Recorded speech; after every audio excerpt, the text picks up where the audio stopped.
નમસ્કાર, આપ જોઈ રહ્યા છો JKS ન્યૂઝ ગુજરાતી। વાત કરીએ તો અમરેલી જિલ્લા કોંગ્રેસ પક્ષમાં ફરી ભડકો। જિલ્લા પંચાયતના પૂર્વ પ્રમુખ અને બગસરા તાલુકા પંચાયતના પૂર્વ ન્યાય સમિતિના ચેરમેન રવજીભાઈ વાઘેલાએ કોંગ્રેસ પક્ષમાંથી આપ્યું રાજીનામું। ધારાસભ્ય જેવી કાકડિયાએ ભાજપનો ખેસ પહેરાવી આવકારતા કાર્યકર્તાઓમાં ભારે ઉત્સાહ જોવા મળ્યો છે। અમરેલી જિલ્લા કોંગ્રેસ પક્ષના અનેક કાર્યકર્તાઓ કોંગ્રેસ પક્ષને રામ કરી ભાજપ પક્ષમાં જોડાઈ રહ્યા છે। ત્યારે થોડા દિવસ પહેલા બગસરા શહેર કોંગ્રેસ પ્રમુખ ચિરાગ પરમાર સહિત કોંગ્રેસના કાર્યકરોએ કોંગ્રેસ પક્ષમાંથી રાજીનામું આપી ભાજપમાં જોડાયા છે। ત્યારે હવે બગસરા તાલુકાના હાલરિયા ગામના વતની અને અમરેલી જિલ્લા પંચાયતના પૂર્વ પ્રમુખ અને બગસરા તાલુકા પંચાયતના પૂર્વ ન્યાય સમિતિના ચેરમેન રવજીભાઈ વાઘેલાએ કોંગ્રેસ પક્ષમાંથી રાજીનામું આપતા જ રાજકારણમાં ગરમાવો જોવા મળ્યો છે। ત્યારે રવજીભાઈ વાઘેલા ભાજપમાં જોડાતા ધારાસભ્ય જેવી કાકડિયાએ ભાજપનો ખેસ પહેરાવી આવકારતા કાર્યકર્તાઓમાં ભારે ઉત્સાહ જોવા મળ્યો છે।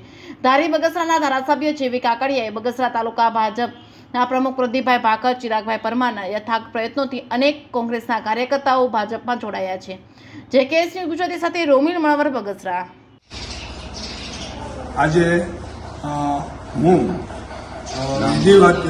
રવજીભાઈ વાઘેલા, જિલ્લા પંચાયતના પૂર્વ પ્રમુખ અમરેલી, જે રાષ્ટ્રીય નેતૃત્વ મોદી સાહેબ જે રામ મંદિરનો છેલ્લા ઘણા વર્ષોથી જે પ્રશ્ન હતો, રામ મંદિર બન્યું અને એની જે રામ મંદિર બન્યું એની સાથે હું લાગણીથી જોડાયેલ છું અને એ રામ મંદિર બન્યું એના અન્વયે હું આજે કાયદેસર ભાજપમાં જોડાઈ અને કોંગ્રેસમાંથી રાજીનામું આપું છું।